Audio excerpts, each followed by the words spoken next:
our great friend Alyssa Orange joining us here. And it's always a pleasure to speak with you, Alyssa. How you doing today? I'm doing great, guys. Always love being on with you. And, it's day 2 of spring break, so we're surviving over here. That's the right word. I'm surviving, too. I've had a 12-year-old with me all weekend. I'll have a 15-year-old and a 12-year-old with me for the baseball series this next weekend in Nashville, hosting a show at the same time. Alyssa, there is no better word to describe spring break than survival. Yeah, exactly, especially when your 3-year-old looks at you when I say, hey, I have radio here in a few minutes, and goes, I'm going to scream and be obnoxious while you're on the radio. And I'm like, great, I love that for me. Thank you.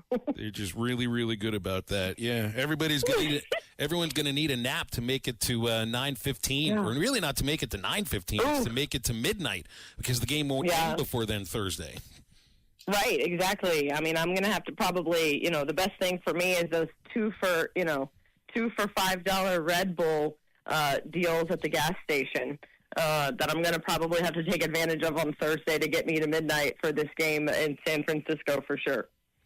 So the whole thought of Arkansas being an underdog, to me right now, it just feels like something that's an outside the borders of the state thing. How do you view this? Yeah, I think so. I think if you haven't been following this team and you just see that 10 in front of their seeding in the tournament, you're like, okay, they're the Cinderella story. But those of us who have watched this team and then followed this team from a media perspective since Cal got here understands the path that they got to get here, and that this isn't just, again, not trying to knock a VCU, but a couple, 10 years ago, VCU, Havoc, Shaka Smart, like they just went on a run. They were a bunch of no-name guys who found the spotlight in the NCAA tournament, and it was a great Cinderella story. They're not, the University of Maryland, Baltimore, who went on that run. Like, this is an SEC program with guys that people know, like Jonas Adu and Nellie Davis and DJ Wagner. These are guys who have played basketball at the highest of levels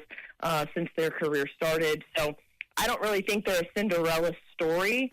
I just think we, at an Arkansas perspective, are seeing this team start to peak and get each other at the right time. And now we're seeing the basketball being played that we thought we were going to see from the beginning, that obviously some bumps and bruises along the way prevented us from seeing the team that they could potentially be. We're seeing that right now. For everybody else, enjoy this fun Cinderella ride you think you're on. But our perspective is definitely different here. Yeah, you look at who Texas Tech has played in this tournament, and they've both been double-digit seeds, so this would be their third straight double-digit seed. What do you think? I think we've been more tested as far as you look at the two teams we've had to beat, but that doesn't matter as much. But what do you think Texas Tech will try to do? I haven't seen one single person stay in front of DJ Wagner yet in this tournament. I don't know if Texas Tech has somebody that can, but I think they're going to mix it up on defense. I think they're going to change the pace a little bit. They're going to do some things to get us uncomfortable, because if you let us be comfortable, we do have the better athletes. How do you see Texas Tech trying to make a game plan? Yeah, I think you definitely hit the nail on the head there. We're just trying to get Arkansas to be uncomfortable and to do things that they haven't had to do in this NCAA tournament so far in the 2 games that they've played. And Arkansas has really been able to, for the most part, dictate how games are going to go. And so Texas Tech is going to try to take that out of their control. They're also a much better shooting team than the other 2 teams that they've played, and so that gives them that has an advantage for Texas Tech. You're basically going to say, all right, Arkansas, try to keep up. And if you, again, make them uncomfortable and then shots don't start falling, we all kind of know how that pattern, we've seen it before, where they struggle to get the basketball in the hoop. So if you're Texas Tech, you're just trying to exploit a little bit of those things. But, I mean, even DJ Wagner, when you bring up him, he just had 8 points against St. John's. What I'm really focused on is Jonas Adu, and then Billy Richmond, and the way that he's playing right now. I made this comment earlier this week that he reminds me a lot of Devo Davis, right? Like, under these lights, what is the freshman going to do? And he showed up and he's played his best basketball in the NCAA tournament here. And it's really fun to see. But now you've also got to put him on the scout sheet, got to figure out how Billy Richmond has been able to be so successful in these games, because other teams are focusing on other guys, and he's been able to kind of sneak in and have success. So I think that they take a little bit more focus on him And now, how does he now respond to the fact that he's just not this this guy that's creeping off of the bench or whatever and coming in, and everyone's like, wait, who is this freshman kid? I just think it's interesting to look at how, to me, the personality of the team has changed.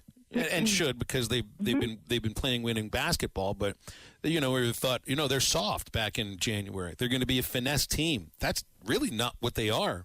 It's not like they're a group of bangers or anything, but if I think where they're really deep, they're deep defensively on the interior, and you got guards like Boogie, like Nelly, like DJ that you got to watch around with their hands. They can steal the ball away. There's still going to be some open threes here and there, but I really think it's a deep defensive team.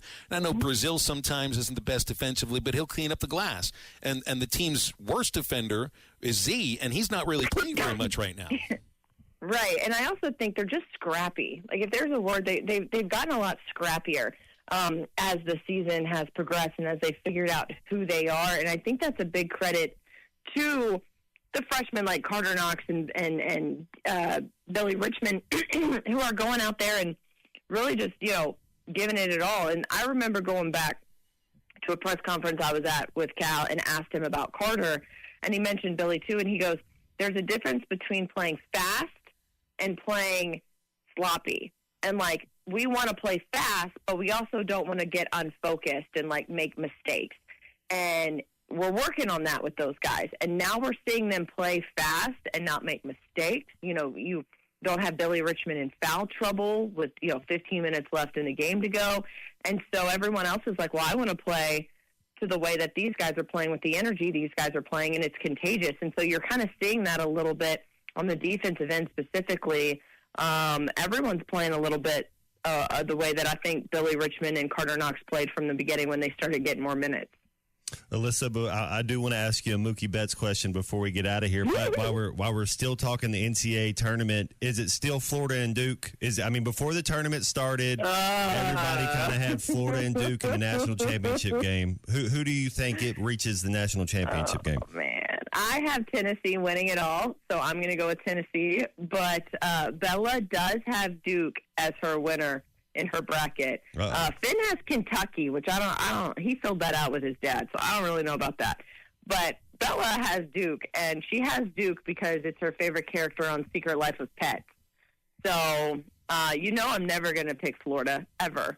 So we'll go with Duke, and then I like Tennessee because that's who I have to win. Man, what a matchup would that be if Arkansas gets a chance to play Florida to go to the Final Four? That would just my gosh. That would be so intense. You'd be holding your breath the entire time. But did you see Mookie Betts? He's around 175 is what he plays at. He went to his trip with Japan to for the soft opening of Major League Baseball. Lost 20 pounds on the trip. It says he's been throwing up, hasn't been able to play. Oh man, what's the latest with your boy Mookie?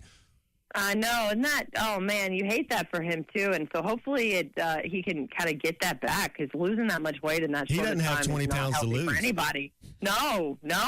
So hopefully he can get it back as soon as possible. The good news is, and Phil, don't roll your eyes at me over there in your seat. The Dodgers are just fine. They can play without Mookie for a little bit and still be okay. And then he can get back to being healthy again and then come back to the roster. Yeah, you guys have like 2 starting pitching rotations. How'd you manage that? I don't know what you're talking about. I don't know how you put it. They got like 6 or 7 starting pitchers. 2 or 3 of them that are still working their way back. You might get Kershaw back in there too. I know. Like literally, there are two rotations on this team. It's nuts.